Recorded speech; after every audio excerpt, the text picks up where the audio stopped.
Cek. Cek. Masuk nggak ya suaranya? Masuk. Udah suara saya masuk? Masuk.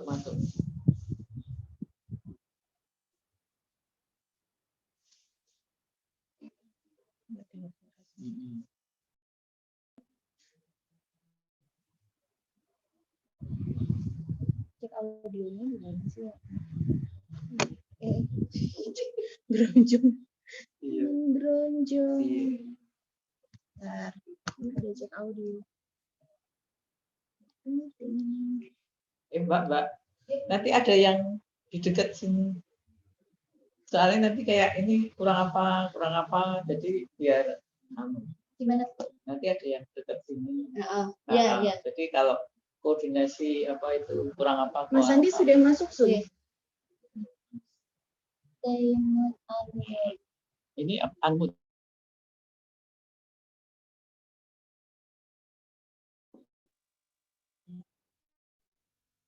Nah, nanti Jadi di unmute boleh. Saya cek suara dulu.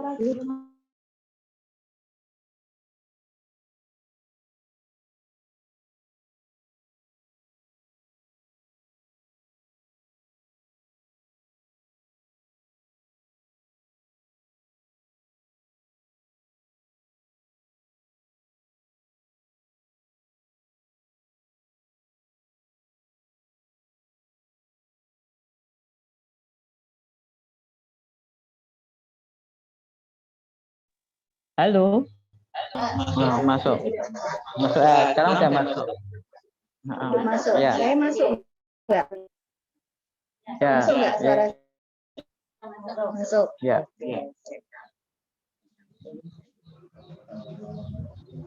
Operator moderator deket. Karena ini Semua gak. Oke, benar. Apa?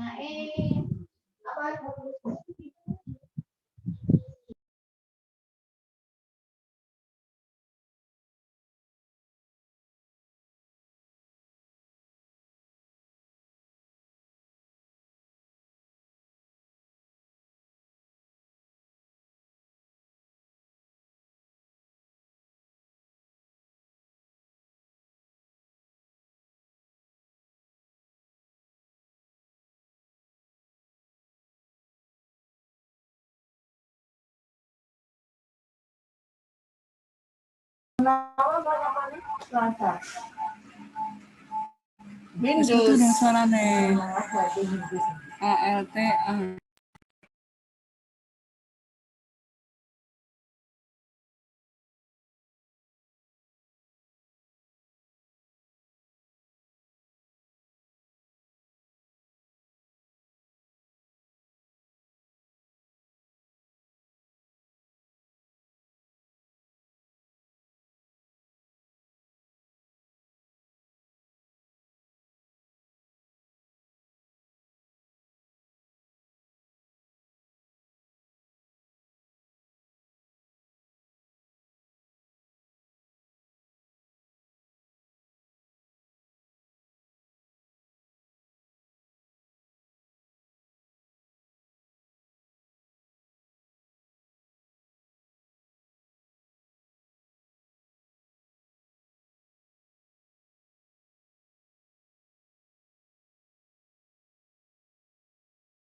Selamat pagi semuanya.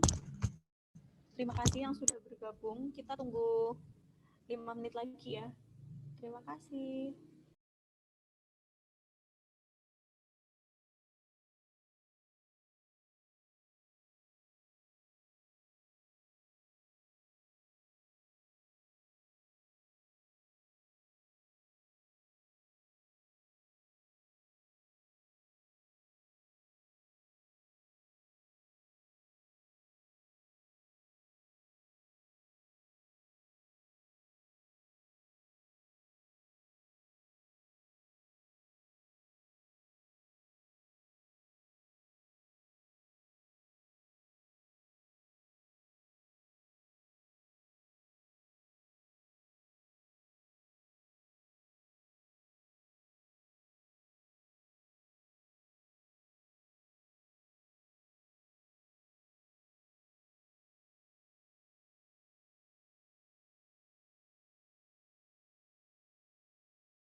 Tuh sebentar, sakit. Iya sebentar. Sakit.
Ya, Assalamualaikum warahmatullahi wabarakatuh. Selamat pagi semuanya. Terima kasih sudah bergabung di acara Sarasehan Museum Taman Tinosidin pada hari ini. Sebelumnya, marilah kita buka acara pada pagi hari ini dengan membaca basmalah bersama-sama dan berdoa menurut keyakinan masing-masing. Berdoa dipersilahkan.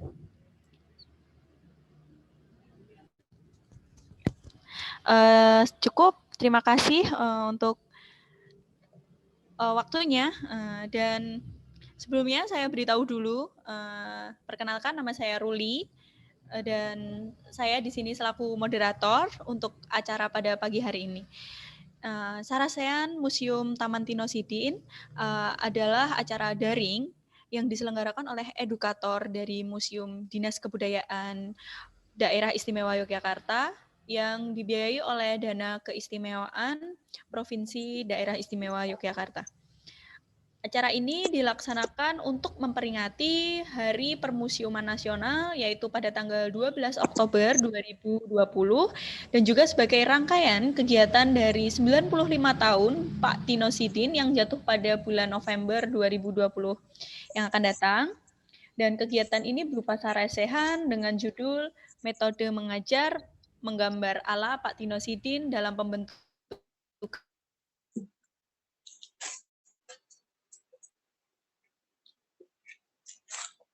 Karakter Anak Bangsa. Nah, pada pagi hari Bapak Ibu yang sangat kompeten sekali di bidangnya, yaitu ada Ibu Titi, Ibu Pancatara Takaryati Sidin atau Kepala Museum Taman Tinosidin yang juga putri kelima dari Bapak Tinosidin. Yang kedua ada Bapak Andi Purnawan Putra yang juga seniman, dosen, praktisi guru gambar anak-anak juga. Dan yang terakhir ada Ibu Hasanah Safriyani, yaitu adalah psikolog dan untuk anak-anak juga. Baik, langsung saja pada acara inti yaitu webinar. Yang pertama akan pematerinya adalah Ibu Titi. Kepada Ibu Titi kami persilahkan.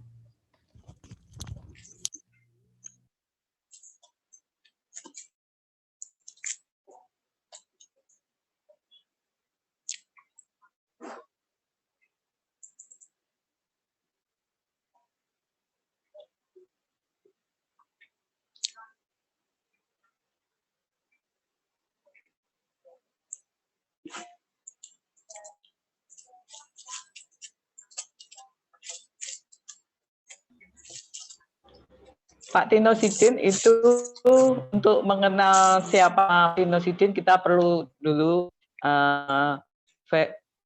mengenal background biografi beliau. Pak Tinosidin lahir di Tebing Tinggi, Sumatera Utara pada tanggal 25 November. Maaf ini Mbak oke. Pada tanggal 25 November 1925. Pak Tinosidin itu seorang pujakusuma atau putra Jawa lahiran Sumatera. Karena leluhurnya beliau sebetulnya dari Jawa Tengah, yaitu kalau ayahnya itu dari Bantul, dari Cepit Bantul, kalau ibunya itu dari Muntilan. Ayah Pak Tino namanya Sidin, seorang buruh perkebunan dan kusir pedati. Sedangkan ibunya bernama Tini, seorang ibu rumah tangga, serta buka kedai warung kopi. Pak Tino di bawah bimbingan juga kakeknya yaitu Suro Sentono, seorang buruh perkebunan di Kisaran. Beliau itu dulu adalah murid pengikut Gusti Ahmad atau Gusti Ahmad itu salah satu murid di Ponegoro. Pak Suro Sentono ini bisa menembang Jawa juga ilmu batin kejawen. Mungkin hal itu yang ada darah seni yang ikut di Pak Tinosidin. Jadi Pak Tinosidin bukan dari keluarga seniman lukis. Mbak,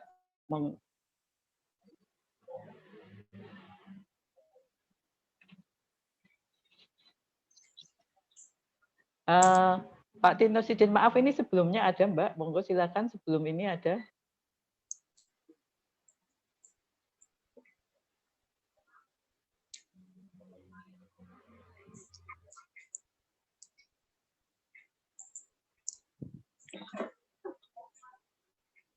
Pak Tino Sidin itu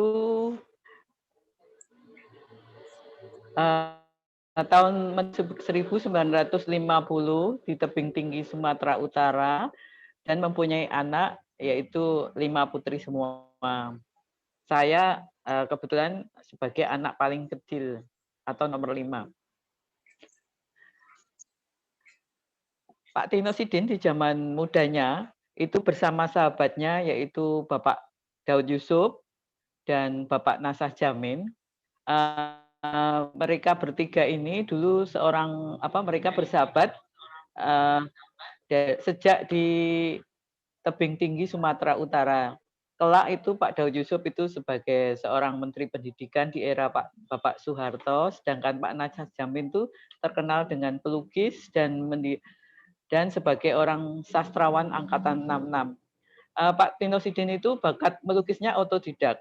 Jadi dia karena ketekunannya ya. Waktu itu bakat lukisnya ditemukan oleh serdadu Jepang pada saat Pak Tino waktu itu sebagai semacam Romusha ya waktu itu, atau waktu itu tenaga dari Jepang ya waktu itu dikaryakan untuk istilahnya kayak bersama ya waktu itu. Waktu itu Pak Tino membuat oret-oret atau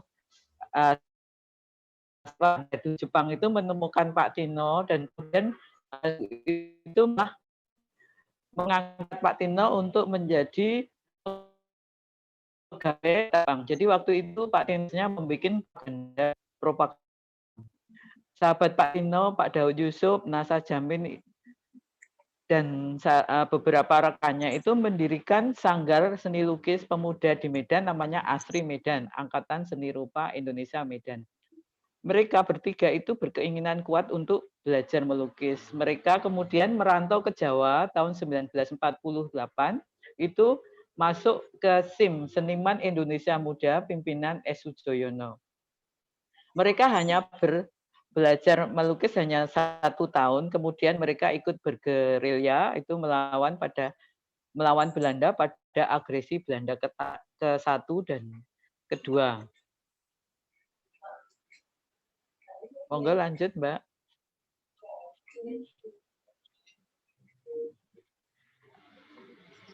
Pak Tino Sidin waktu itu sebagai perupa juga Pak Tino Sidin itu sebagai guru bantu di Taman Siswa.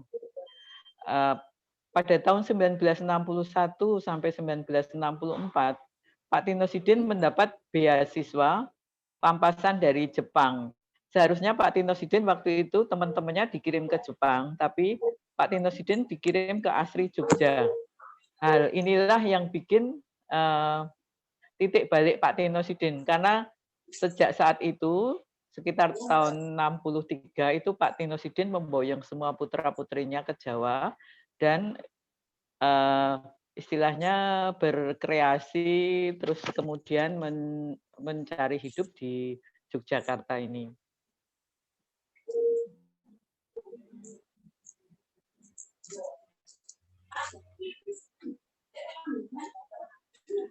Awal tahun 1970 itu Pak Tino sampai tahun 1970 itu Pak Tino dikenal sebagai seorang pelukis. Kemudian di awal tahun 70 Pak Tino Sidin waktu itu bertemu dengan Ibu Suliantoro Suliman, budayawan juga pegiat batik Jogja, untuk mengajar putra-putrinya sekeluarga. Keluarga Bu Suliantoro juga dengan keluarga Pak Anggito Abimanyu waktu itu. Sejak itu Pak Tino diminta mengajar juga ke TVRI Jogja dan ke sanggar-sanggar seni lukis anak-anak di Jogja sampai dengan Magelang, sampai dengan Klaten dan sebagainya.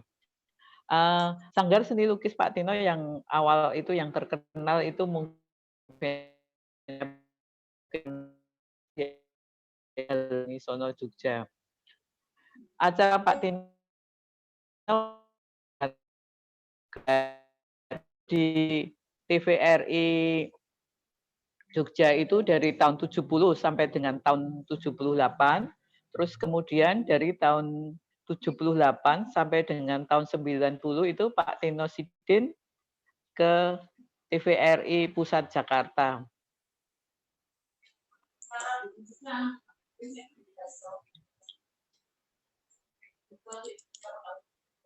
Acara Gemar Menggambar Pak Tino Sidin itu kurang lebih selama 20 tahun.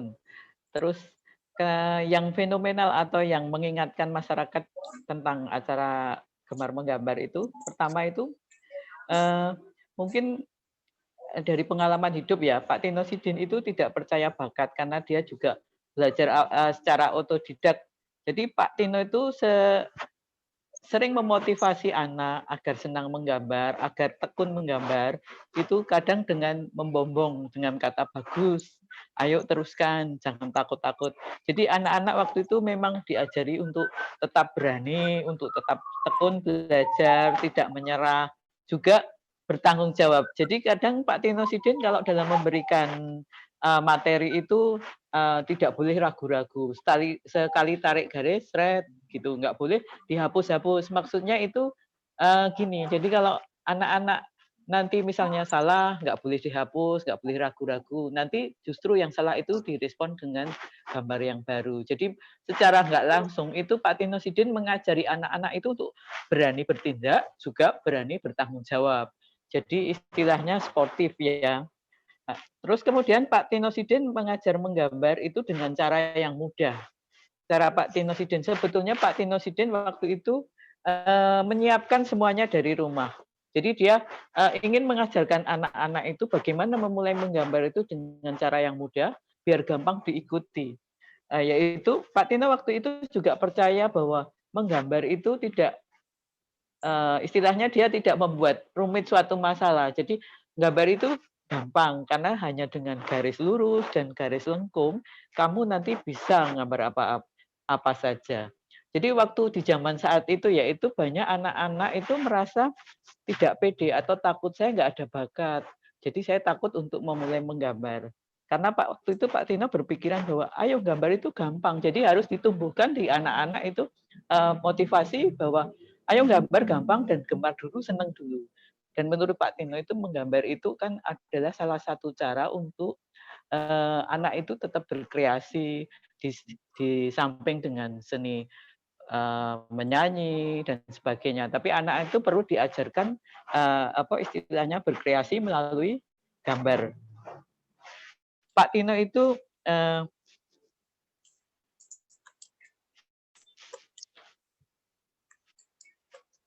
Pak Tino juga mengenalkan menggambar tidak hanya misalnya menggambar burung begini-begini dengan cara yang istilahnya dengan cara yang apa istilahnya yang biasa, tapi dia ingin juga menarik anak-anak biar gimana ya anak-anak itu seneng dan caranya gampang. Jadi kadang Pak Tino itu juga sambil mengenalkan literasi atau huruf, misalnya dari huruf A jadi apa, dari angka 2 jadi bebek. Jadi sebetulnya itu materi-materi yang diajarkan dari Pak Tino itu sebetulnya hanya pemantik bahwa ini loh, biar mengingatkan sesuatu anak-anak bahwa oh bisa dari angka 2 itu jadi bebek. Dan hal itu biasanya kadang akan melengkap sampai nanti dia tumbuh agak dewasa. Oh ya gambar bebek itu dimulai dari bebek itu dari angka 2 dulu bisa. Sebetulnya itu hanya pemantik saja karena nanti pada umur-umur tertentu itu anak-anak udah tumbuh kembang sendiri dan mereka juga belajarnya udah nanti SMP, SMA juga realis. Jadi itu istilahnya hanya untuk apa istilahnya pemancing dasar anak aja untuk biar seneng gambar.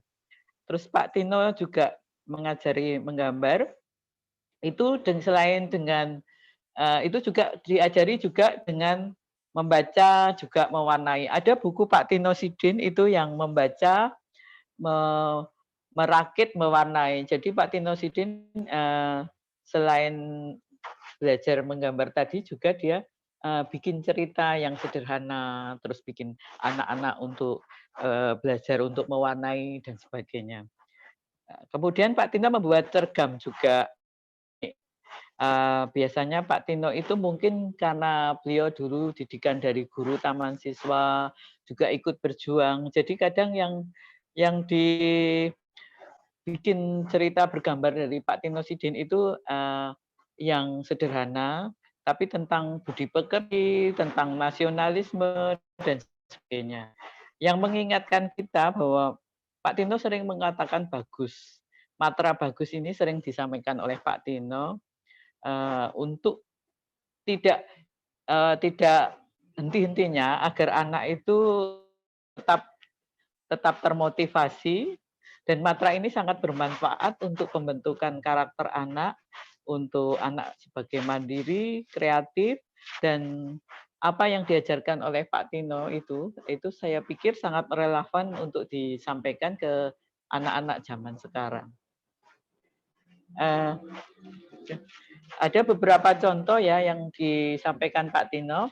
Misalnya Pak Tino menggambar daun. Jadi Pak Tino biasanya langkahnya dari yang sederhana dulu, terus kemudian dibikin lengkung.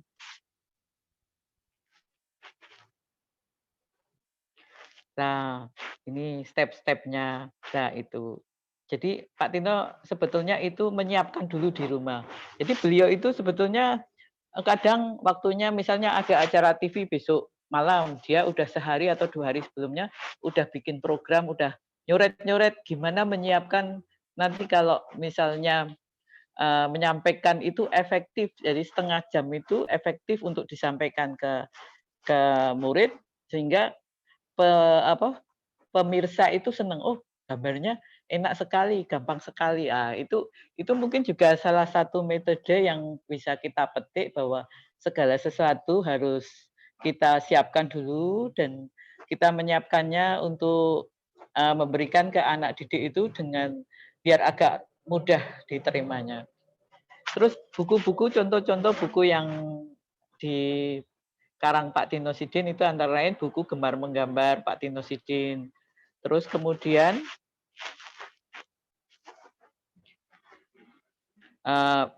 tadi buku literasi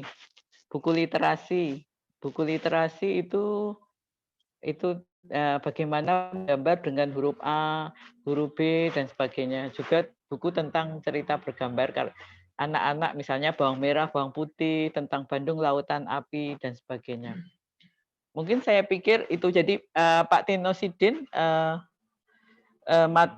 apa yang disampaikan Pak Tino Sidin itu semuanya atau disiapkan lebih dulu, dan Pak Tino Sidin mungkin berdasarkan pengalaman pribadinya dan pengalaman dari perjalanan hidupnya sebagai guru, sebagai pejuang. Jadi nilai-nilai dan motivasi itu seperti kata bagus dan sebagainya itu sangat sangat baik untuk diterapkan untuk generasi sekarang. Demikian saya materi yang saya sampaikan. Terima kasih.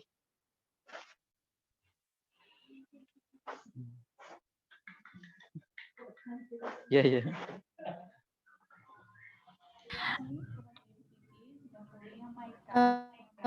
Ya, terima kasih kepada Ibu Titi sudah menyampaikan materi ini pada pagi hari ini dengan dalam pembentukan karakter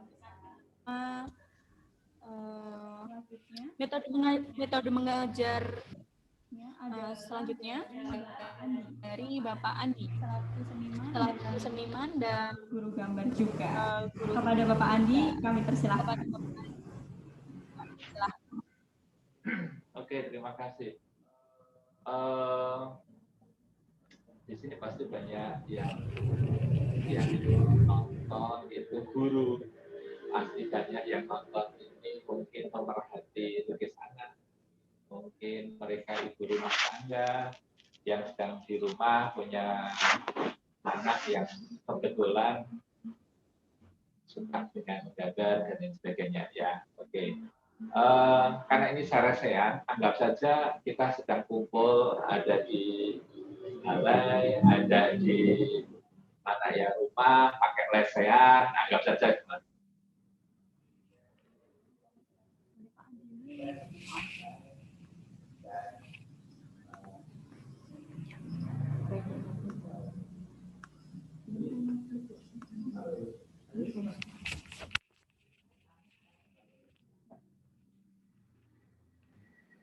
Halo, sudah masuk? Ya, terima kasih juga ini yang masuk sudah ada berapa? 90-an ya katanya ya. Oke. Ini banyak banget dari Jogja, bahkan luar Jogja karena ini skalanya nasional.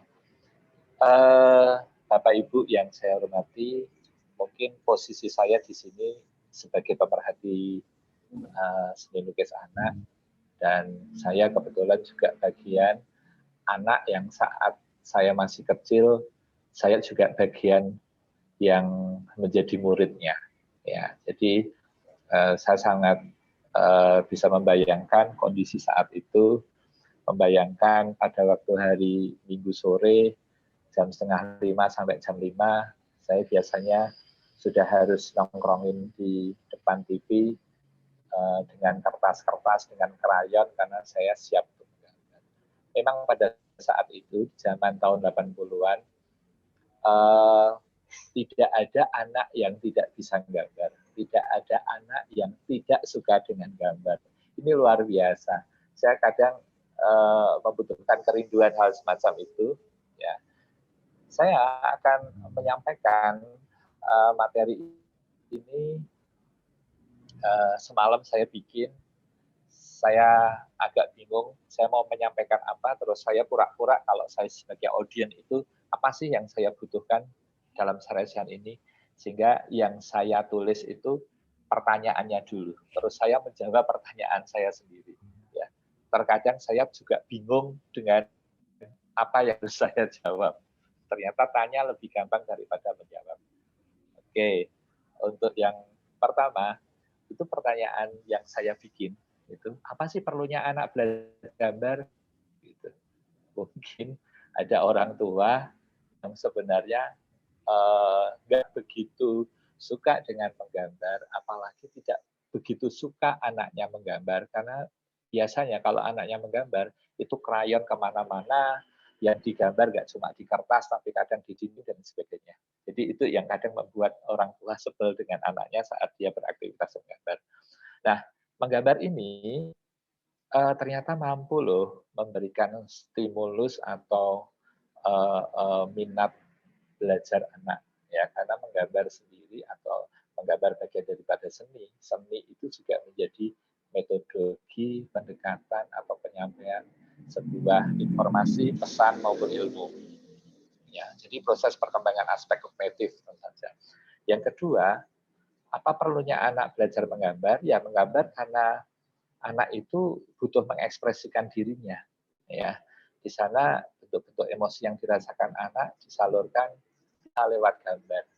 Anak-anak yang sering mengekspresikan dirinya lewat media-media, ya, termasuk menggambar tentu saja.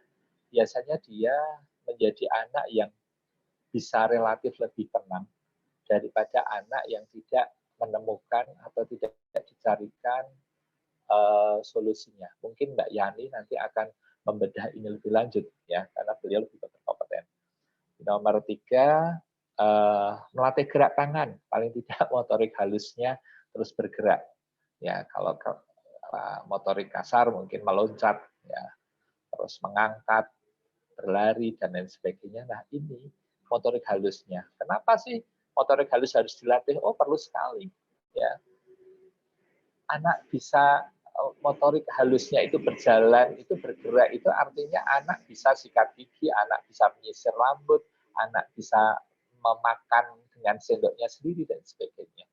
Mungkin tanpa disadari dengan dia melatih itu sebenarnya menggerakkan banyak otot untuk dia mampu menghadapi permasalahan dalam hidupnya dengan motorik skill-nya itu. Ya, yang keempat, proses pelajaran anak untuk mengungkapkan apa yang ada di pikiran saat itu, menuangkan ide, memvisualisasikan, dan merealisasikan imajinasinya. Ya, jadi kalau misalnya anak-anak menggambar, terkadang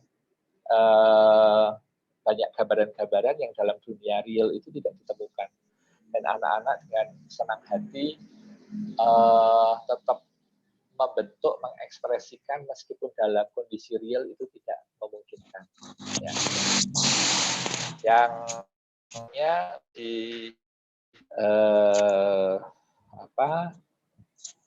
stimulus itu ya, untuk konsentrasi, daya ingat, ketelitian, dan keulitan. Dan yang tidak kalah pentingnya, menggambar itu menstimulan kreativitas anak. Jadi kalau di sekolahan ini menjadi lokomotif kreativitas, salah satunya ada di menggambar. Oke, selanjutnya, manfaat pelajaran seni di sekolah itu untuk apa? Kan nggak semua anak itu untuk kan menjadi seniman. Ini hampir sama apa yang murid-muridnya Pak Tino itu tidak semua jadi seniman. Tapi setidaknya dengan anak itu melakukan aktivitas menggambar, ini akan mematik potensi-potensi yang lain dan anak itu bisa mengembangkan imajinernya, termasuk obsesinya ke depan. Ya, kalau teman-teman tahu di Jogja ada Dagadu, itu Mas Arief yang punya Dagadu itu juga murid dari sini dulunya. Ada Mas Jaduk Ferianto almarhum itu juga dulu dari sini. Artis terkenal Rano Karno itu juga dulu dari sini. Apakah gambar? Tidak. Tapi dengan dia belajar menggambar, ini menumbuhkan seluruh minat itu bisa diekspresikan, obsesinya itu bisa dibayangkan lebih real ya dan lain sebagainya. Nah, saya tidak akan mengupas semuanya ini, akan terlalu lama, tapi teman-teman bisa mencermati manfaatnya itu luar biasa. Salah satunya itu pendidikan seni selalu hadir dalam kurikulum sekolah karena seni merupakan bagian dari kebutuhan manusia. Ya, kebutuhan akan aktualisasi diri, kebutuhan akan makna, kebutuhan sosial, kebutuhan estetika, dan kebutuhan bertahan hidup. Jadi kebutuhan estetika ini ternyata menjadi salah satu hak dasar juga yang harus difasilitasi oleh sekolah. Ya, kalau misalnya kita membayangkan kalau sekolah ini tidak pernah memunculkan seni, saya yakin kendaraan-kendaraan ini bentuknya itu nggak aerodinamik gitu, pasti kotak-kotak kayak teklek gitu, ya. Terus nggak mungkin ada baju yang bagus-bagus kita pakai gitu kan ya. Mungkin oke. 5 menit kan, Pak? Oke. Nah, kalau ada pertanyaan, ada apa dengan Pak Tino Sidin? Saya rasa saya nggak perlu bahas. Karena ini tadi Mbak Titik sudah panjang lebar menjelaskan siapa beliau dan apa yang dilakukan beliau pada zamannya. Saya akan masuk saja, apa sih yang diajarkan Pak Tino? Ya, saya akan membayangkan waktu saya masih umur 7 tahun, 8 tahun, ya, akan terbang lagi mundur di tahun-tahun 80-an. Bagi anak yang tidak merasa bisa menggambar, ya, menggambar itu satu hal yang paling menakutkan. Ya, saya yakin guru-guru menggambar yang sekarang sedang ikut nonton bareng-bareng, ini juga jangan-jangan mau nggak mau dia berhadapan untuk membimbing anak-anak yang hobinya menggambar. Terus gimana ini? Kalau gurunya saja ketakutan, gurunya nggak pede, gurunya nggak punya ilmunya, terus apa yang terjadi dengan murid-muridnya? Nah, ya, makanya perlu banget ada kesempatan ini untuk bisa mengikuti. Saya akan menyampaikan bahwa ketakutan anak untuk menggambar itu karena yang dilihat itu pasti gambar-gambar yang bagus, gambar-gambar yang rumit, gambar-gambar yang secara kemampuan anak itu nggak pernah bisa diraih. Jadi kenapa gurunya itu menunjukkan gambar-gambar yang rumit? Jika itu hanya sebuah angan-angan. Tetapi Pak Tino mampu bahwa setiap anak itu bisa menggambar hanya dengan 2 modal garis lengkung, garis lurus, digabungkan, dikomposisikan menjadi bentuk-bentuk yang sangat mudah, ya. Sehingga Pak Tino ini mampu menghipnotis setiap anak untuk ingin menggambar. Tidak ada yang ketakutan untuk menggambar karena tidak ada yang salah, tidak ada yang jelek, semua benar, ya. Teruskan, harus berani, dan hasilnya bagus. Ya. Memang ternyata bagus ini nggak titik sampai di sini. Setelah seorang anak sudah bisa melampaui bagus, dia akan menambah atau mempertahankan bagus itu ya, ditambahin tekniknya, ya, dan lain sebagainya. Nah, semua bisa menggambar. Oleh karenanya, dengan belajar menggambar, anak mendapatkan impuls atau pengembangan imajinasi, rasa percaya diri, membuka potensi yang pada awalnya tidak diketahui. Seperti apa yang tadi saya sampaikan, beberapa murid-muridnya Pak Tino zaman dulu, ada yang jadi arsitek, ada yang jadi dokter, rasanya cukup menarik. Pak Tino mengajarkan menggambar, produknya bukan seniman gambar. Ini luar biasa. Oke, selanjutnya apa yang mampu didapat dari metode menggambar yang Pak Tino ajarkan, ya. Nah, tadi secara implisit saya sudah sampaikan juga bahwa apa yang diajarkan itu nggak pakai susah, itu apa yang diajarkan itu juga nggak pakai ribet.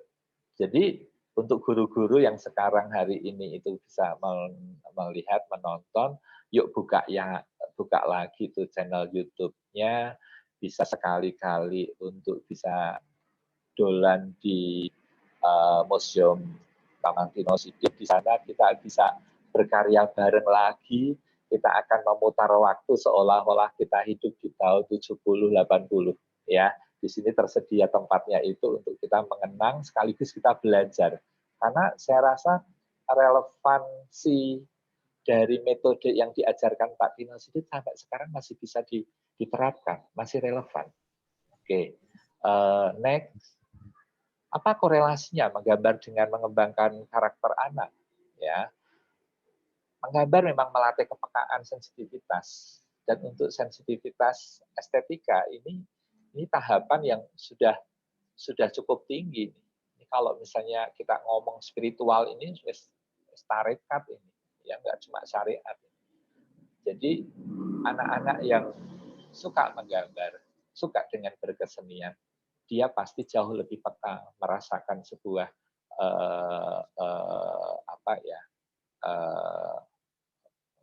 kondisi masalah sosial. Ya, kalau orang lain itu mungkin tidak peka akan adanya rasa peduli, toleransi. Nah, estetika ini ruangannya itu sudah ada di atas di sana. Ya. Jadi kalau misalnya kepengen mengajarkan anak sensitif, ajarkan anak salah satunya, bukan satu-satunya, itu masuk di kegiatan berkesenian, ya, termasuk seni rupa tentu saja. Contohnya pada zaman dulu di Jawa, ya, karena kebetulan ibu saya pembatik di keraton dulunya, itu selalu menyampaikan kepada kakak-kakak saya perempuan, kalau sudah umur 12 tahun itu semua anak perempuan harus bisa menari atau membatik. Fungsinya apa? Apakah orang tua ingin menjadikan anak-anaknya menjadi seniman? Bukan. Tapi hanya ingin membentuk perempuan itu perigel pantas untuk mengelola rumah tangganya. Keren sekali. Jadi di sini seni tidak sebagai ekspresi, tapi seni menjadi metode. Ini kekuatan seni loh. Ya. Jadi menurut saya, siapapun yang pernah mengikuti kegiatan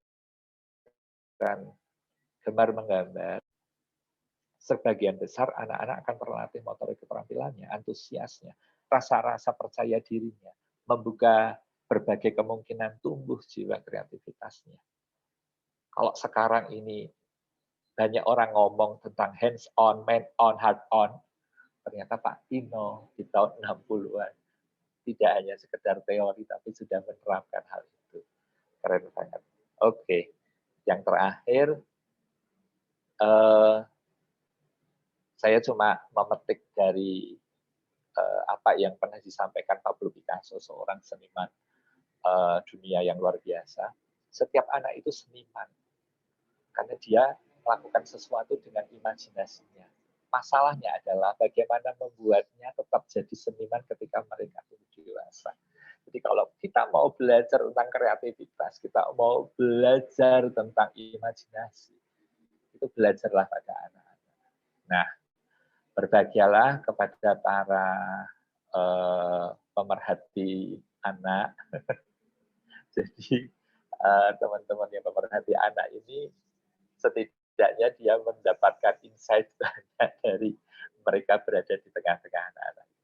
Oke, saya rasa dari saya cukup sekian dari apa yang disampaikan Mbak Titi dan saya rasa saatnya dioncei sama Mbak Yani selaku psikolog. Dari saya cukup sekian, saya tunggu pertanyaannya. Terima kasih.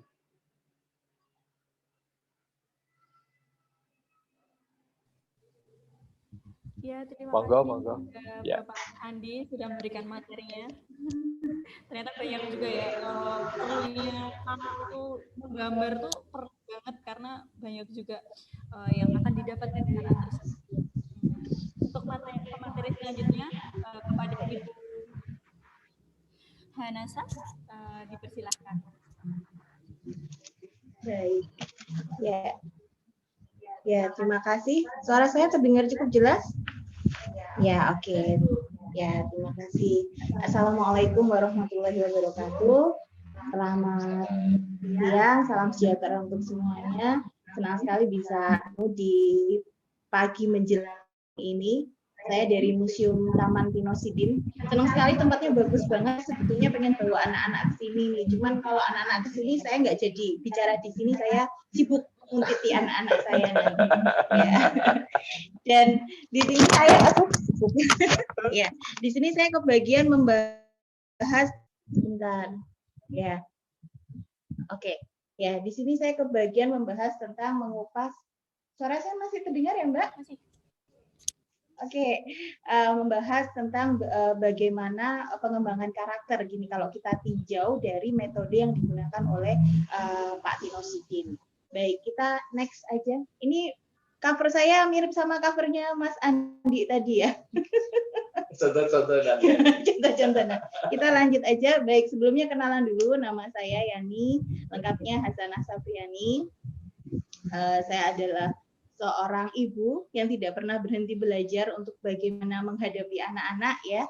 Dan kalau mau ketemu saya, selain di rumah, saya ada di CV Integritas Visi Utama sebagai konsultan bidang psikologi di sana, dan juga di ICCDRC, sebuah lembaga yang bergerak di bidang keberpusatan pada anak. Jadi kita memperjuangkan hak-hak anak dan juga pendidikan inklusif. Lokasinya di pinggiran, punya sekolah namanya Rumah Cita. Nanti boleh deh main ke sana kapan-kapan.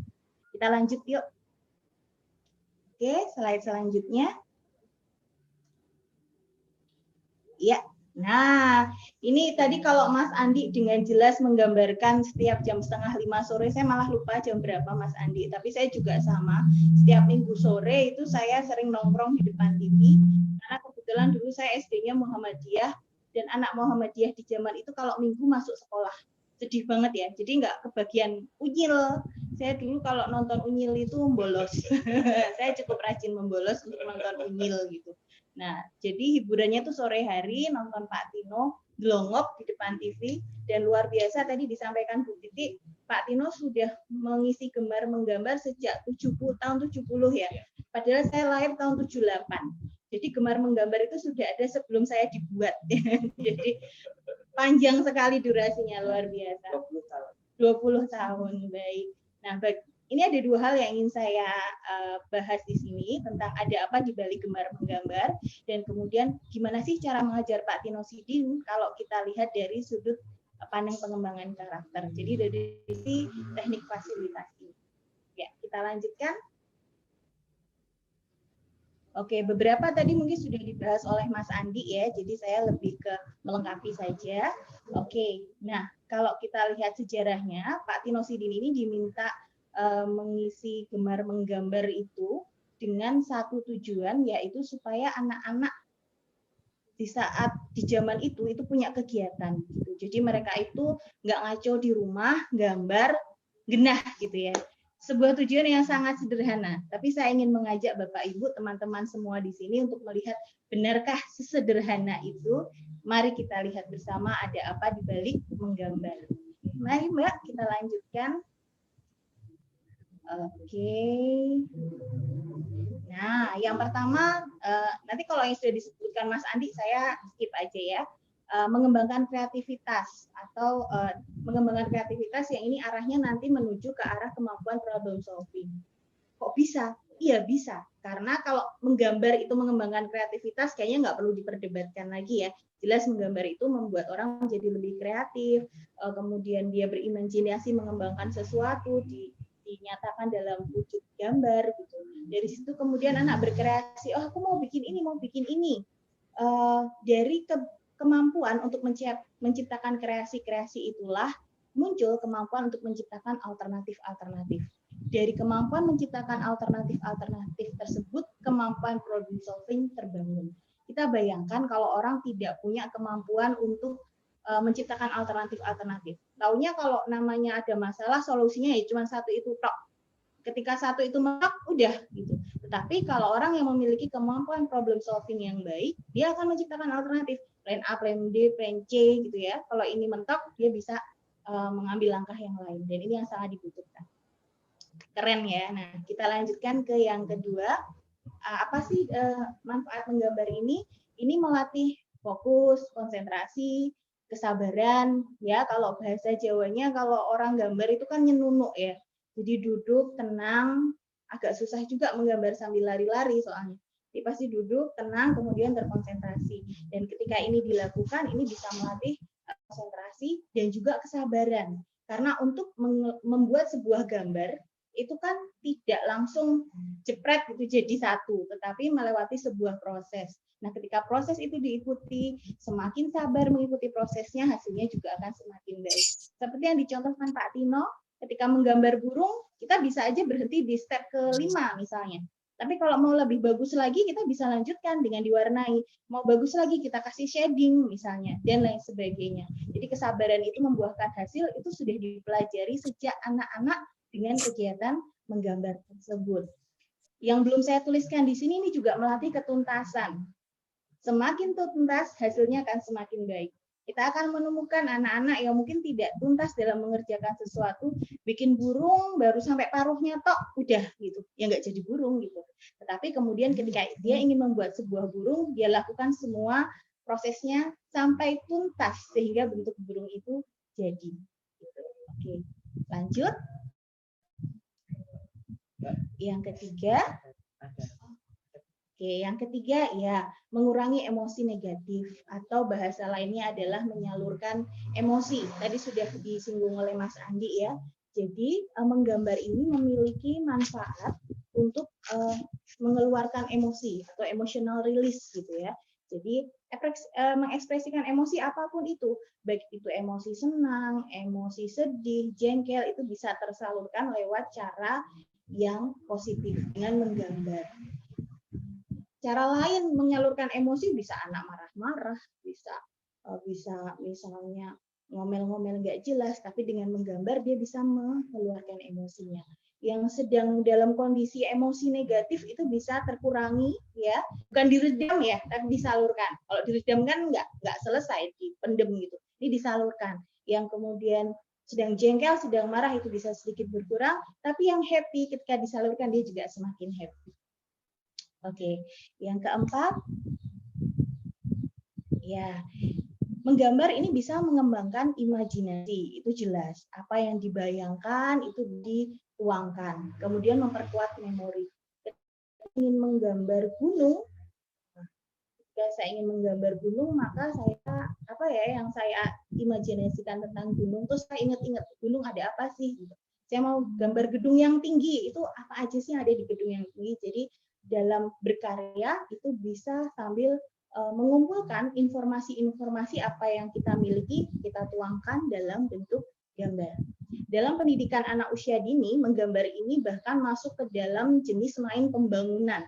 Jadi kalau kita membayangkan main pembangunan itu bikin gedung gitu ya, bikin gunung. Nah, kalau menggambar ini juga main pembangunan, karena pemain pembangunan ada dua jenis, main pembangunan terstruktur sama pemain pembangunan sifat cair. Nah, yang terstruktur ini menggunakan barang-barang yang sudah ada bentuknya, misalnya balok, Lego gitu ya. Tapi kalau yang sifat cair ini menggunakan benda yang belum ada bentuknya, misalnya main clay, main pasir, atau misalnya main dengan tanah liat gitu ya. Nah, kelihatan lihat itu ya.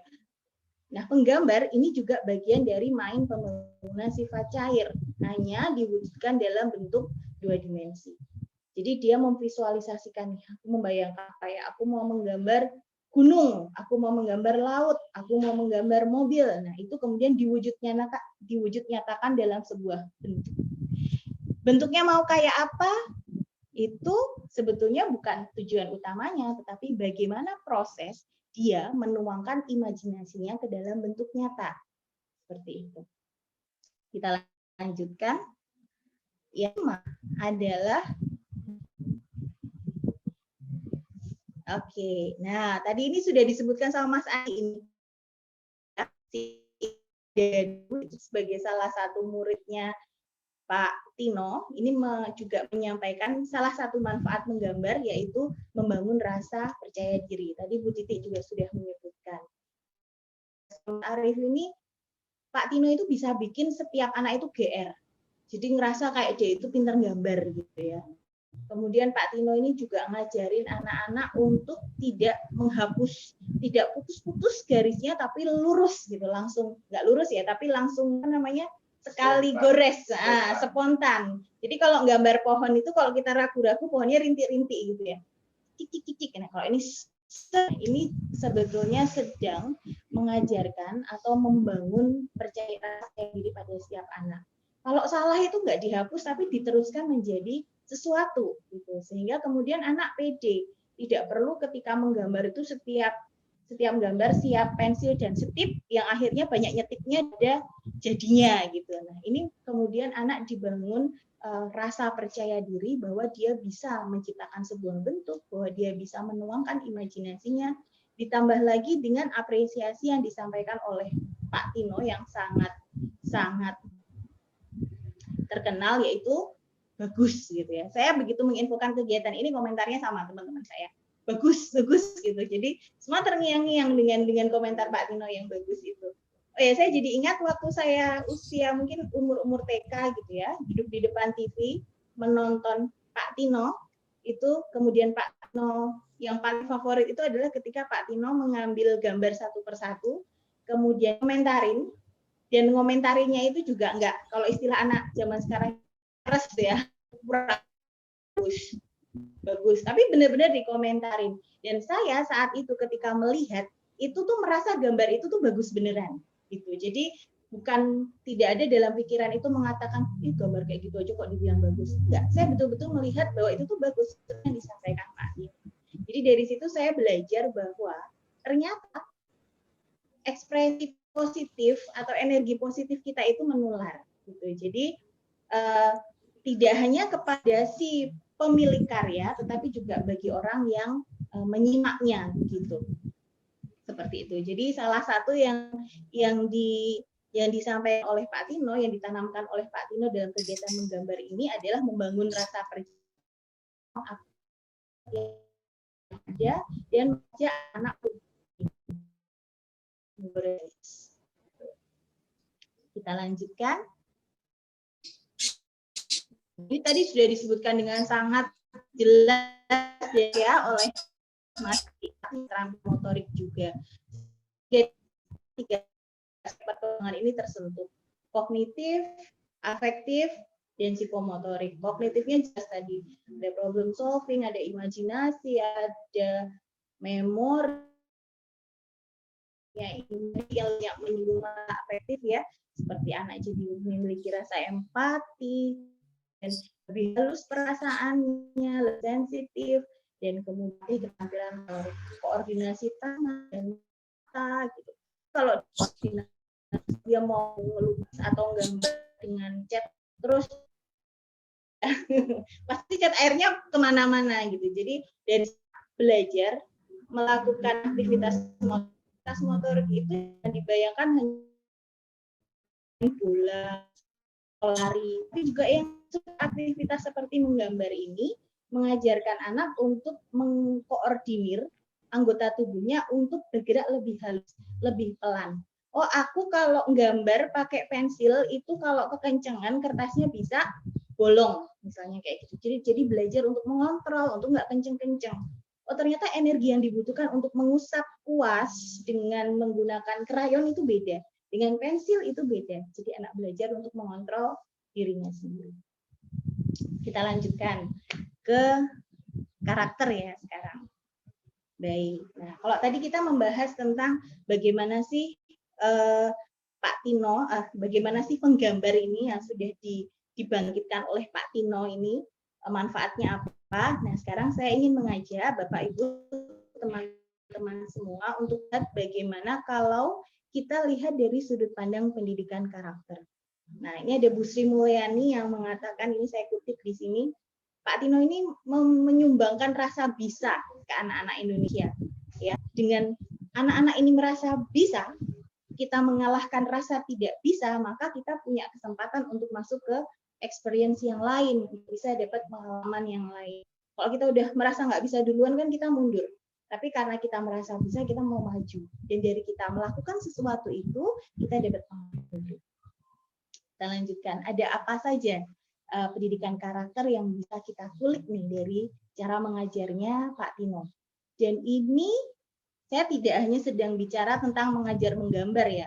Jadi kalau ada di sini Bapak Ibu, mungkin ada guru yang bukan guru gambar, itu bisa menggunakan teknik fasilitasinya Pak Tino ini. Karena memang ada pengembangan karakter yang bisa kita terapkan.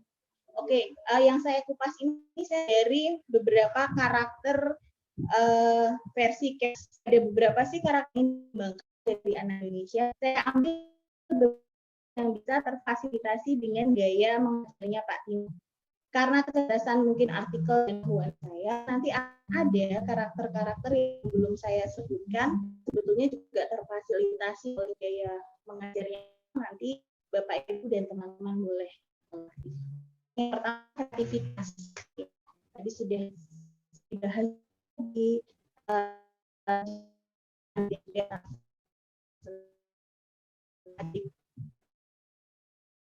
step-stepnya atau cara pembuatannya, maka hasilnya akan seperti yang diharapkan. Bahkan kita kalau misalnya ingin membuat sebuah karya yang baru tidak seperti yang diajarkan, itu juga butuh kerja keras. Jadi dari kegiatan menggambar dengan fasilitasi dengan gayanya Pak Tino ini, anak belajar untuk gigih, untuk bekerja keras, gitu ya. Kemudian karakter yang lain, rasa ingin tahu. Rasa ingin tahu itu juga salah satu karakter yang penting untuk anak Indonesia. Oke, ini tadi yang kerja keras. Kita lanjutkan ke slide berikutnya.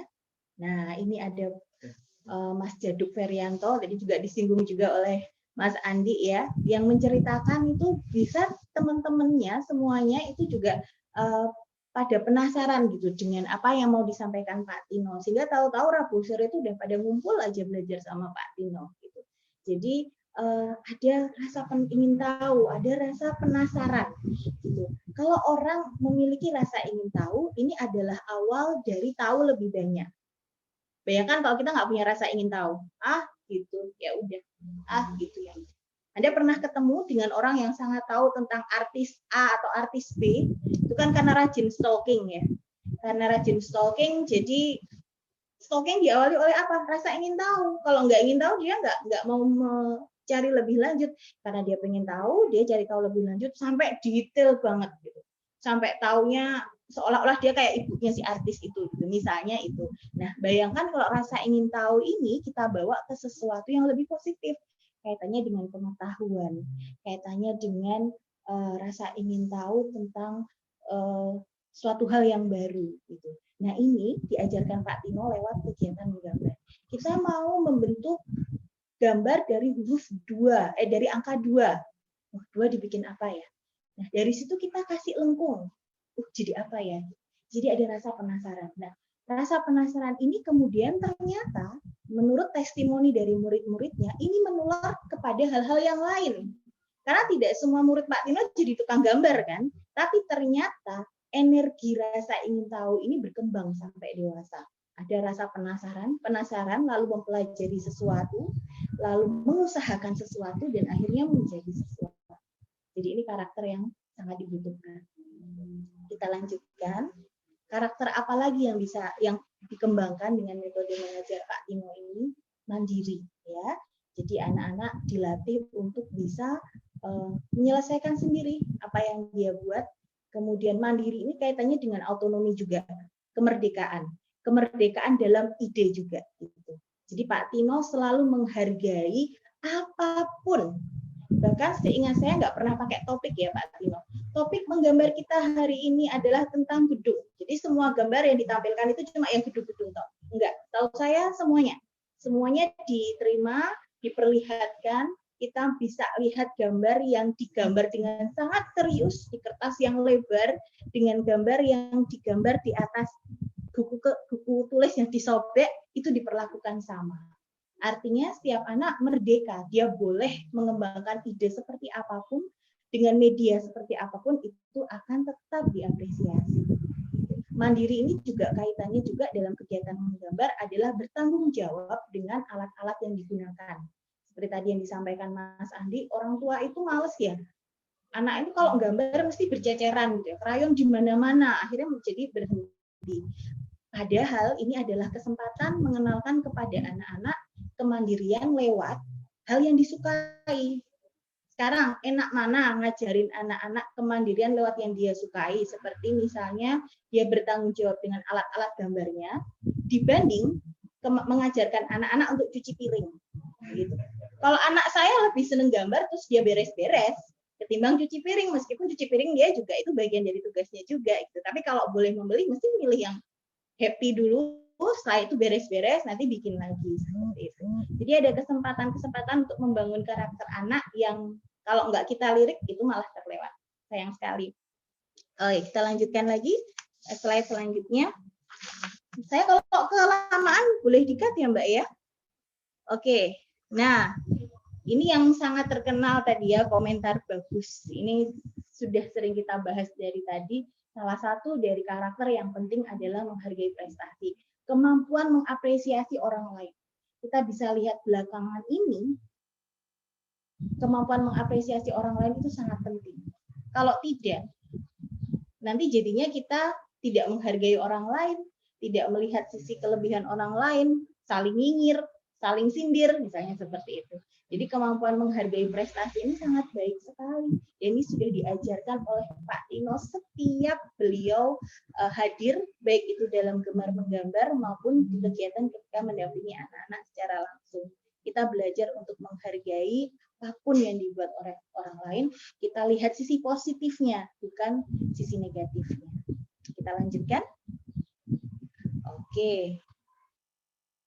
Nah, Pak Tino juga mengajarkan tanggung jawab ini ya, tanggung jawab, dan tadi terkait juga dengan kemandirian tadi, bagaimana anak bertanggung jawab dengan apa yang dia buat, gitu, bertanggung jawab dengan rencananya sendiri, dia mau bikin apa, lalu dia lanjutkan, lalu hasilnya dia bisa direportkan dalam bentuk dikirim, dan lalu diapresiasi, gitu.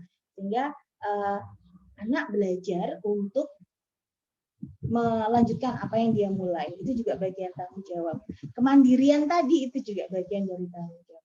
Gitu. Jadi ada banyak yang bisa kita manfaatkan dari kegiatan menggambar dengan model fasilitasi seperti Pak Tino ini. Kemudian selanjutnya,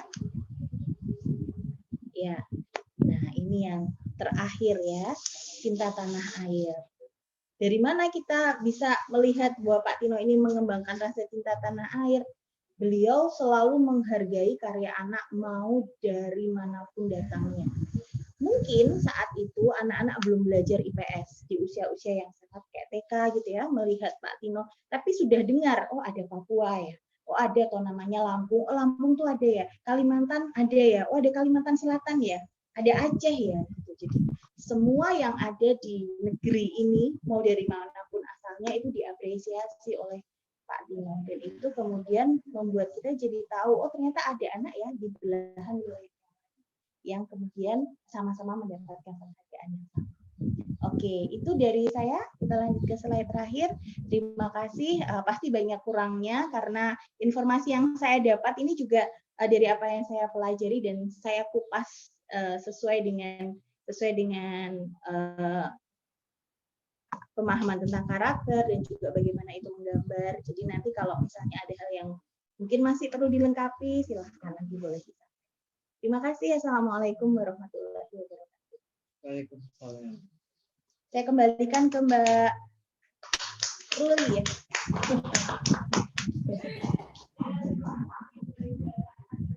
Terima kasih kepada Ibu Hasan. Tahu nih, ternyata anak-anak tuh emang harus diajarkan kreativitas dan bakatnya tuh harus didukung. Jadi mereka biar jadi anak yang cinta tanah air juga, sama kayak motif keinginan Pak Tino untuk anak-anak Indonesia tuh cinta tanah.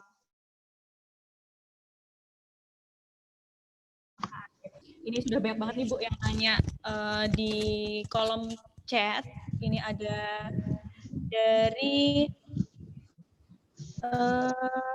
dari atas aja ya saya bacakannya. Ini dari, maaf.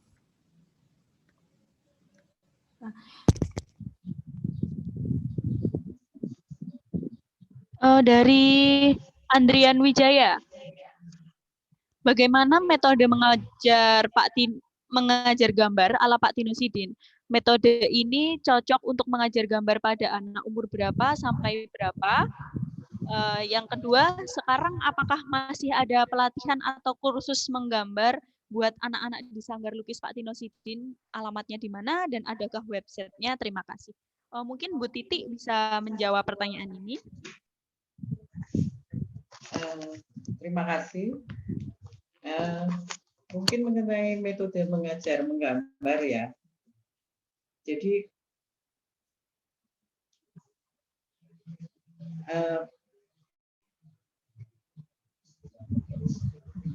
ini apa Pak Tino Sidin sebetulnya mengajar menggambar itu dengan cara yang sangat mudah.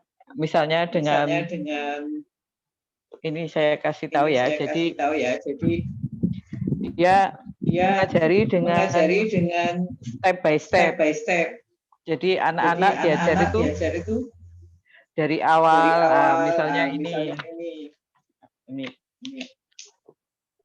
Misalnya cara belajar bikin pot, belajar bikin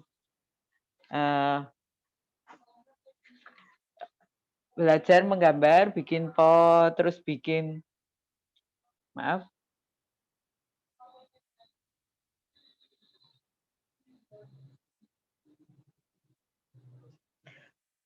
ya, halo.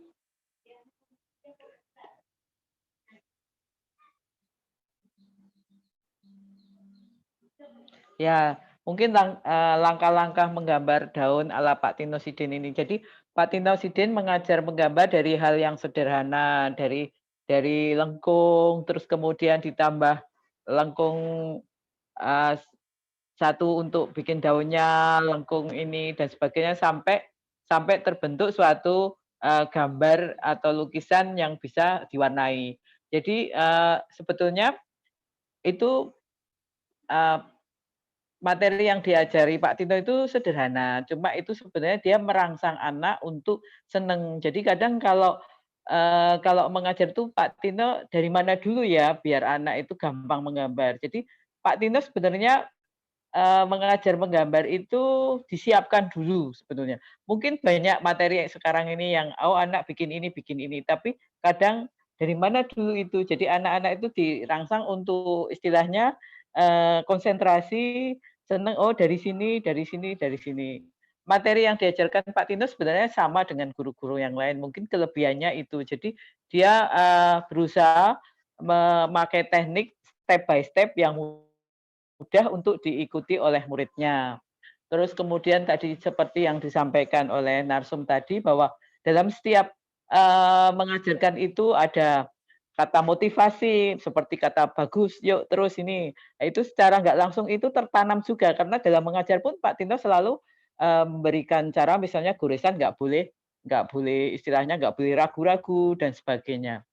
Kalau ke kelas gemar menggambar, ini kebetulan kami dari Museum Taman Tino Sidin setiap Sabtu itu jam 10 sampai jam 12 itu ada kelas gemar menggambar. Namun ini masa pandemi, ini kebetulan kita baru off dulu. Ini kami juga menunggu kebijakan dari pemerintah daerah setempat apabila darurat keadaan apa istilahnya KLB atau itu sudah bisa ada kegiatan untuk melibatkan anak-anak tatap muka, kami akan memulai lagi. Begitu. Baik, terima kasih pertanyaannya dari Mas Ardian ya. Selanjutnya ada pertanyaan dari Herman, Mas Herman. Ini yang pertama, apa kelebihan dari metode mengajar ala Pak Tino mengajar gambar ala Pak Tino Sidin? Apakah ada tingkatan dari metode belajar menggambar ala Pak Tino Sidin? Dan pertanyaan yang kedua, apakah setelah anak-anak ikut belajar menggambar sistem Pak Tino Sidin, lalu bisa diketahui jenis bakat lukis anak, misalnya aliran realis, abstrak, dan lain-lain, sehingga bakat lukis anak tersebut bisa dikembangkan lebih lanjut. Dan yang ketiga, apakah Sanggar Lukis Pak Tino Sidin ada generasi penerusnya dan buku-buku yang Pak Tino Sidin terus dilanjutkan, kirim ke anak itu rekaman. Ada yang mau jawab? Oh ya, kepada Mas Andi, Bapak Andi, dipersilakan.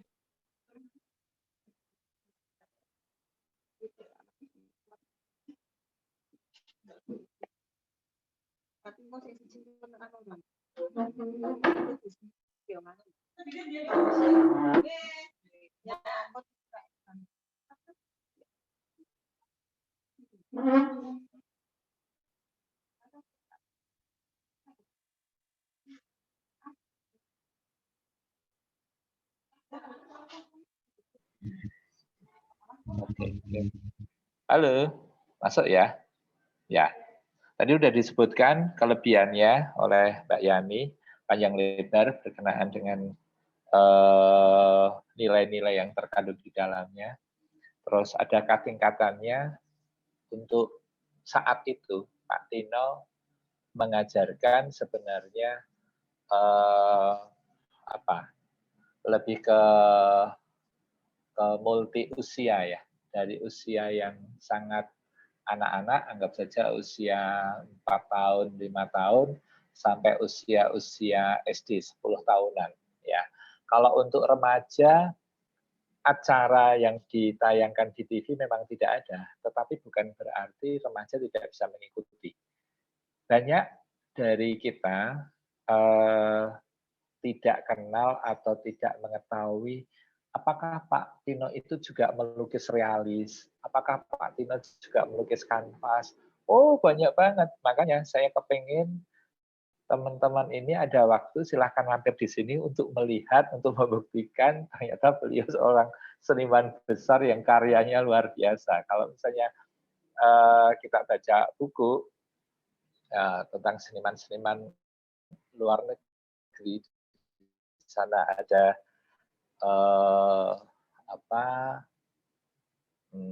Rembrandt, ada Pollock, ya. Nah, Pak Tino ini hampir-hampir kayak Paul Gauguin gitu, tetapi mengangkat beberapa hal yang diangkat itu lokalitas.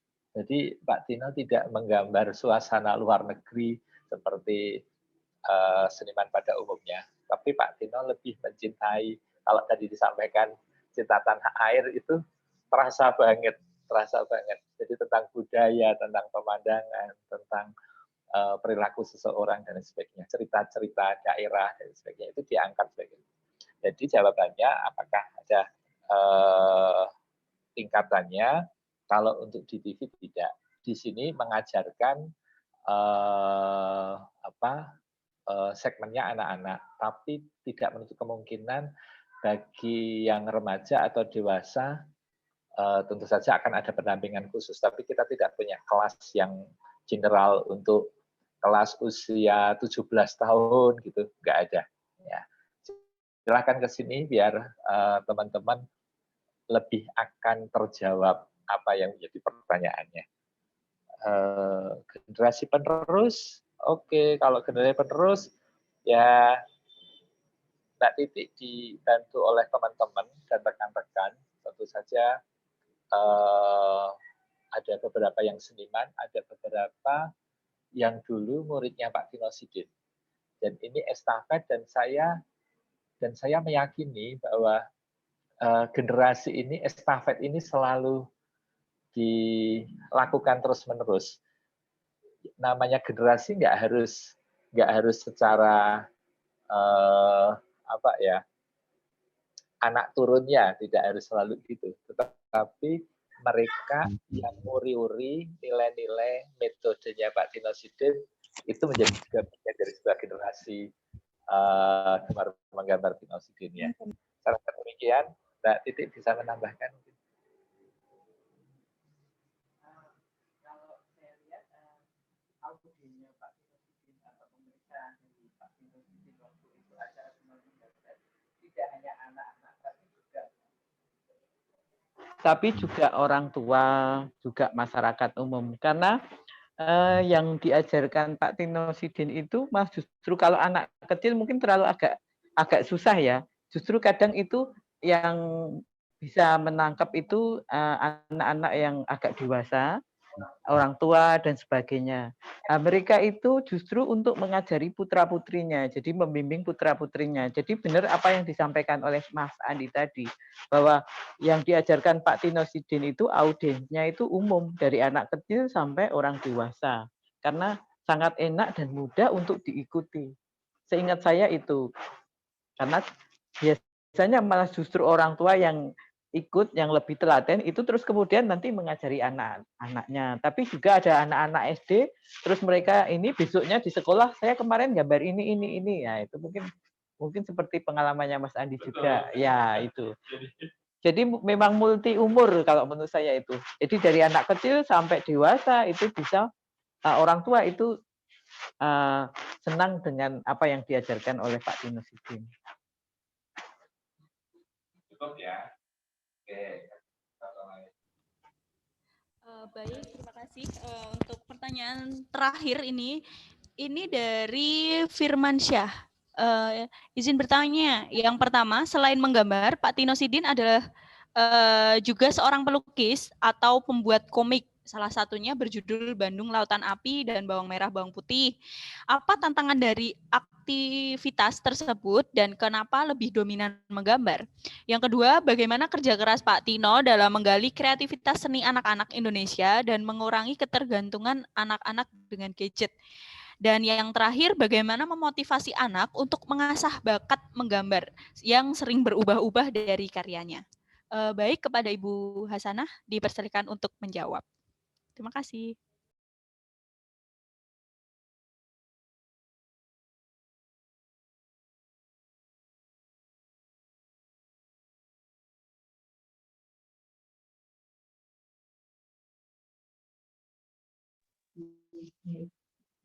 Oke, bentar, saya tadi buka chat. Oke, ya. Jadi pertanyaan yang pertama, kenapa kok lebih banyak gambar? Nanti mungkin Mas Andi atau Bu Titik yang melengkapi. Tapi kalau jawaban gampang saya adalah karena menggambar itu tidak membutuhkan, untuk mengakses gambar tidak butuh kemampuan membaca. Jadi kalau bikin cerita banyak tulisannya, itu yang bisa membaca adalah anak yang sudah bisa membaca. Tetapi kalau banyak gambarnya, anak yang belum bisa membaca juga bisa memahami ceritanya. Meskipun tetap ada tulisannya, itu juga bagus untuk melatih literasi. Karena awalnya anak kan membaca gambar dulu tuh, nanti setelah itu dia mulai membaca tulisan. Jadi justru bagus kalau Pak Tino membuat cerita yang banyak gambarnya, sehingga menarik. Bayangkan kalau saya menceritakan pemandangan, saya tulis tuh, ada gunung, ada sawah di depannya, terus ada jalan. Dengan saya menggambar ada gunung, ada sawah, ada jalan. Pasti lebih menarik yang gambar. Nah, itu juga yang dilakukan oleh Pak Tino. Nanti mungkin Bu Titi atau Mas Andi bisa melengkapi. Nah, pertanyaan yang kedua, bagaimana cara, apa tadi Mbak? Ini kok mati. Bagaimana yang terkait gadget tadi?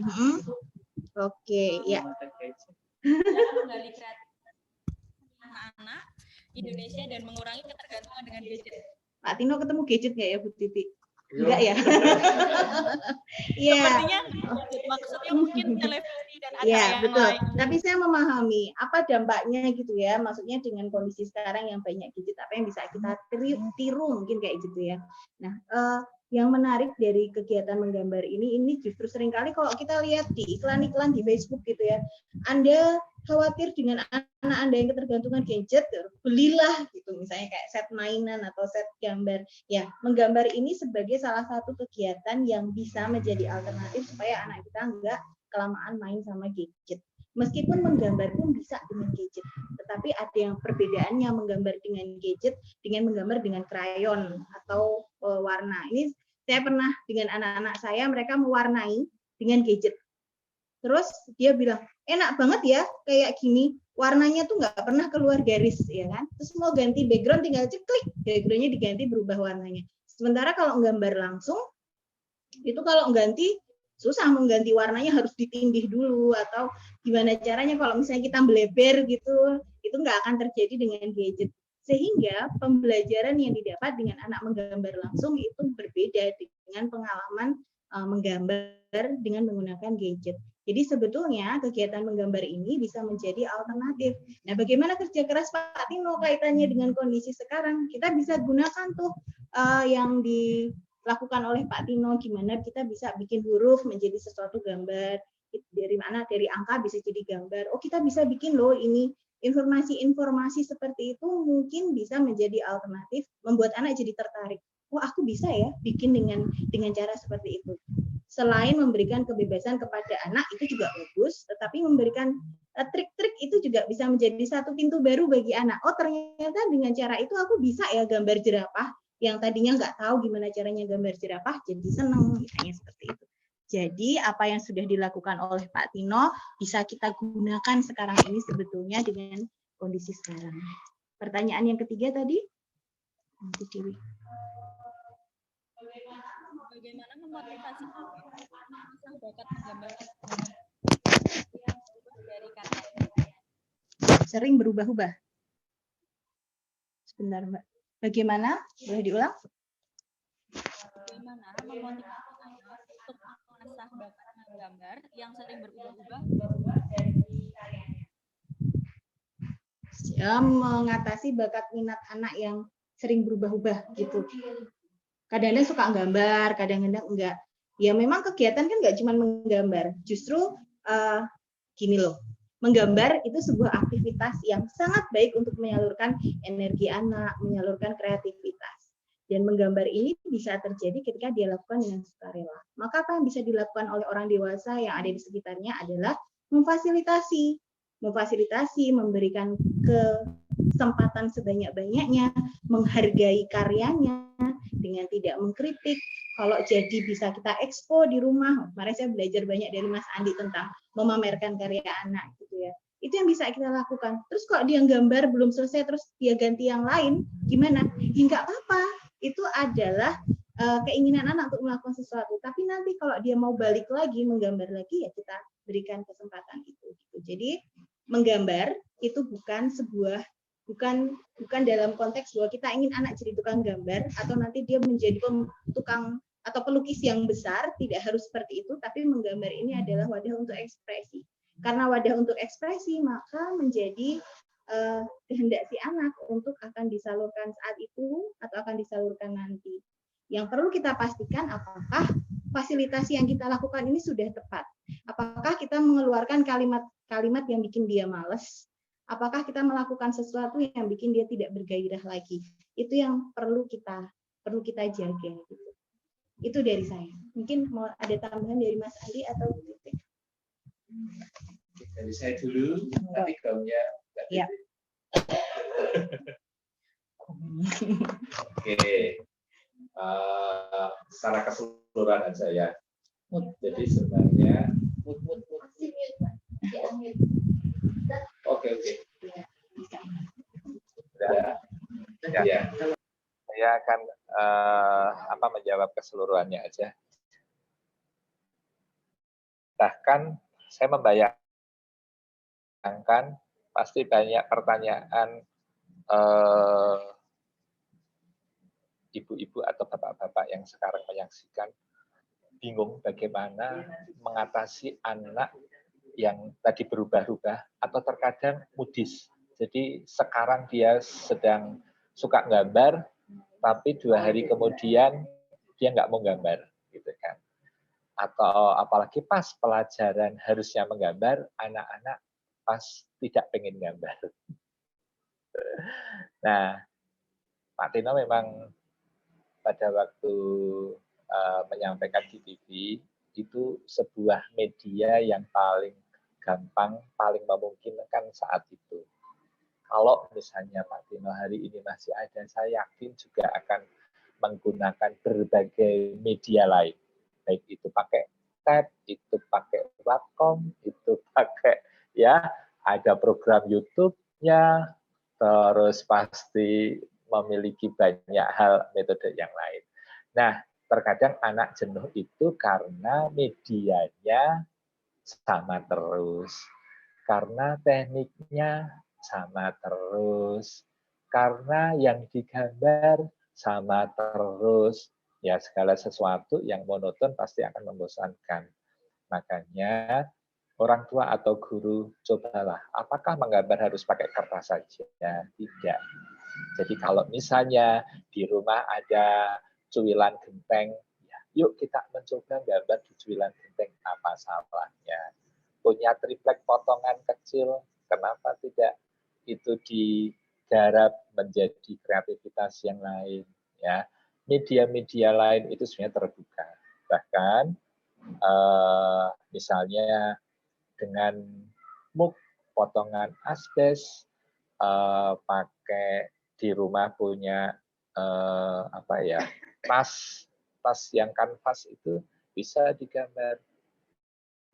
Artinya sebenarnya dengan berbagai media, berbagai teknik itu memberikan challenge anak untuk mengembangkan minatnya terhadap seni rupa khususnya, sekaligus menjadikan anak tidak off the track, keluar dari track berkreasi seni rupa, tapi masih ada di dalamnya dengan membuka kemungkinan-kemungkinan. Ya. Sekarang sudah ada kertas stiker, ya per lembar harganya sangat murah. Anak menggambar di sana, diwarnai, dipotong, ditempelkan, gampang banget tanpa harus pakai lem, tanpa harus kan. Banyak hal semacam itu tolong sekarang sudah mulai dibuka, ya. Kita mencoba, syukur-syukur dalam pandemi ini kamarnya anak mulai tambah beragam, ya, ruang tamunya. Yuk bareng-bareng melibatkan anak untuk ikut terlibat di dalamnya, sehingga anak juga diakui eksistensinya menjadi bagian untuk memberikan merasakan memiliki karena dia ikut punya keterlibatan. Untuk gongnya, waktunya saya serahkan sama Mbak Titi. Mbak Titi kasih gong dong. Terima kasih.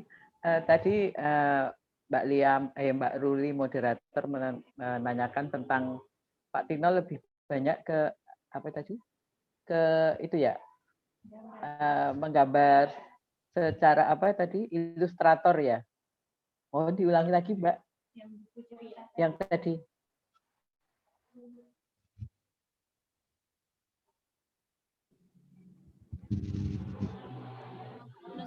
Seorang penulis atau pembuat komik, satunya berjudul Bandung Lautan Api dan Bawang Merah Bawang Putih. Apa tantangan dari aktivitas tersebut dan kenapa sebetulnya Pak Tino Sidin itu aktivitasnya itu multi ya. Jadi dia selain sebagai seorang pelukis perupa, tapi juga seneng bikin komik. Jadi saya pikir itu dilakukan Pak Tino dengan santai karena Pak Tino selain sebagai perupa, dia bikin komik, tapi juga seorang guru, dia guru taman siswa. Jadi namanya seniman tuh kalau sekarang harus apa-apa bisa, serba bisa. Jadi saya pikir Pak Tino Sidin seimbang waktu itu karena memang dia seneng bikin cerita, seneng bikin komik, tapi dia juga seorang guru, tapi dia juga seorang istilahnya pelukis gitu. Jadi saya pikir nggak ada dia melakukannya dengan nyaman, dengan istilahnya nggak dominan. Jadi itu sama-sama bisa dilakukan dengan baik.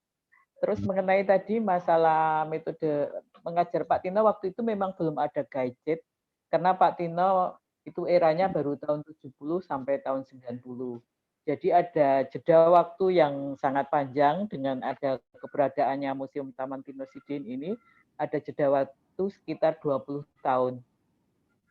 Kami dari Museum Taman Tino Sidin itu berusaha untuk mengenalkan kembali apa-apa yang diajarkan Pak Tino Sidin, metode mengajarnya dan perjalanan hidupnya dari membuat acara sarasian seperti sekarang ini juga kami juga bikin konten-konten, misalnya bagaimana cara menggambar burung, cara menggambar daun, dan itu memang belum, istilahnya belum intens, baru kami coba di channel YouTube dan sebagainya. Mungkin era sekarang memang apalagi era online dan sebagainya, kami pun akan fokus ke mengenalkan ke metode Pak Tino Sidin itu melalui online, melalui daring dan sebagainya.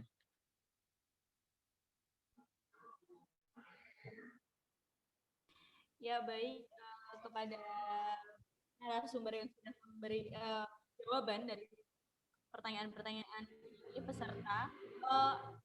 Ini ada satu pertanyaan lagi yang bagus Ibu dan Bapak tentang bagaimana sikap teman-teman praktisi seni untuk anak menyikapi tren sanggar yang setting untuk menang lomba dan tren lomba yang gaya dan cara pewarnaannya sangat stereotipe sama hubungan dengan karakter unik yang ingin dibangun oleh Pak Tino.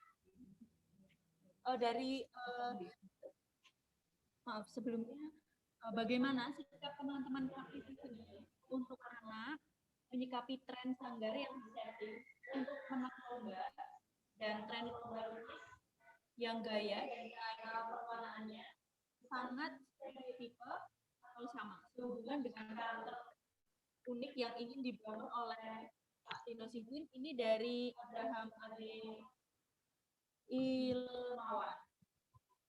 Baik, kepada Pak Andi, silakan. Oke. Atup mood-nya udah. Unmute-nya udah. Unmute, mute. Masih mute, Mas.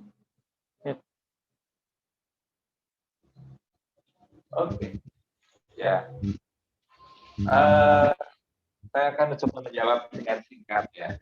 Tadi saya sampaikan bahwa anak berkarya seni itu seni memiliki berbagai tujuan.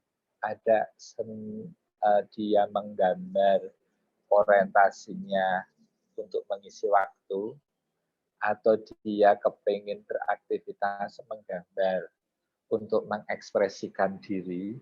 Ada yang menggambar, belajar menggambar untuk dijual, ada yang menggambar untuk kompetisi. Jadi ini satu hal yang berbeda-beda memang. Kalau misalnya menjadi guru, mau menjadikan ini siswa ini macam apa, memang harus ada pendampingan yang lebih spesifik. Tapi saya terlepas dari ini mau untuk lomba atau tidak, mengajarkan anak untuk berkarya, misalnya model tertentu, teknik tertentu, bentuk tertentu, itu sah-sah saja, ya. Tetapi setiap anak itu punya ciri khas, punya originalitasnya. Saya sangat berharap sebenarnya untuk para juri lomba misalnya gitu, atau guru-guru di sanggar atau pendamping seni pada anak, ini tolong yang dieksplor itu sebenarnya lebih pada karakteristik tiap anaknya, originalitas anaknya. Jadi bukan karena style gurunya seperti, style gurunya itu hanya membuka pintu. Setelah dia masuk di pintu ini terbuka, nah anak-anak akan mendapatkan kamar-kamar, ada komponen-komponen yang lain. Pak Tino membuka pintu. Jadi bukan berarti terus Pak Tino mengadakan lomba, style yang modelnya Pak Tino dimenangki, enggak. Bukan itu. Karena memang tujuannya Pak Tino membuat sanggar, orientasinya tidak semata-mata atau bahkan tidak untuk orientasi lomba. Berbeda dengan sekarang. Karena ini peluangnya gede, banyak sanggar-sanggar yang muncul tidak memberikan kesempatan eksplorasi diri anak, tetapi orientasinya terus bisnis oriented. Menurut saya semua sah, ya sah sebuah lembaga berorientasi untuk menjadikan anak sebagai petarung lomba, sah sebuah lembaga yang orientasinya untuk memberikan nilai-nilai pengalaman, sensitivitas rasa dan sebagainya. Jadi menurut saya tidak perlu dipermasalahkan lebih lanjut, ya semua sah-sah saja. Kembali lagi, setiap anak memiliki ciri khas. Ciri khas ini mohon sekiranya lebih ditonjolkan, lebih dioptimalkan, karena setiap manusia pasti berbeda-beda. Kalau misalnya cuma manut apa yang dilatih saja, saya khawatir anak yang berjumlahnya anggap saja 10 ini stylenya akan satu. Tapi kalau setiap anak diberikan kesempatan, setiap anak akan berbeda-beda. Saya rasa demikian. Waktunya sudah habis ya. Di sini sudah terdengar suara adzan. Gitu Mbak, terima kasih. Baik, terima kasih kepada Bapak Andi, Ibu Titi, dan Ibu Yani yang sudah memberikan materinya pada siang hari ini.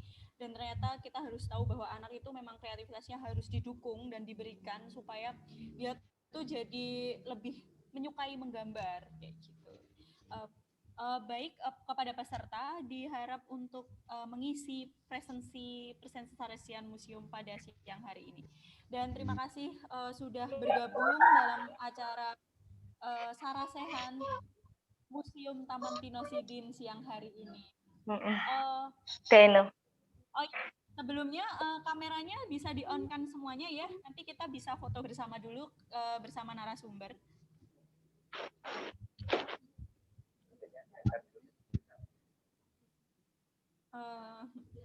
Sudah siap semuanya? Ditunggu kok, masih ditunggu. Saya mau foto. Ya, difoto dulu. Mbak Lia, on kamera.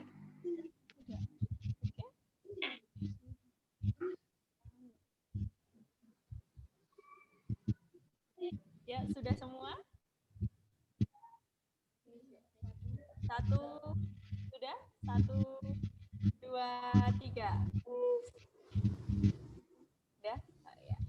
Baik, ada yang mau foto lagi? Berfoto? Oh ya, sebentar ya, slide selanjutnya.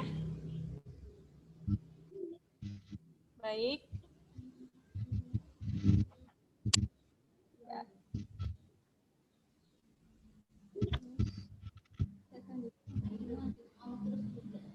Ya, sebentar ya. Baik. Ini ada 4 slide. Terima kasih peserta pada siang hari ini yang sudah bergabung dan semoga mendapatkan. Oh ya, untuk door prize-nya nanti ada 3 buku. Nanti kita akan pilih atau oh ya, untuk door prize-nya pada siang hari ini ada 3 buku dari Museum Taman Tinosidin dan 15 GoPay untuk 15 orang yang terpilih gitu ya. Terima kasih. Jadi nanti ditunggu aja untuk door prize-nya. Udah? Oh, penanya, ya. Nanti setelah penanya diberikan, nanti diberikan. Baik, terima kasih semuanya. Selamat siang.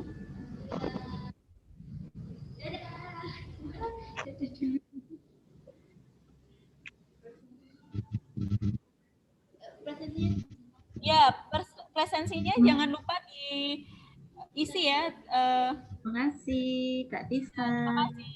Terima kasih Kak Rania. Terima kasih.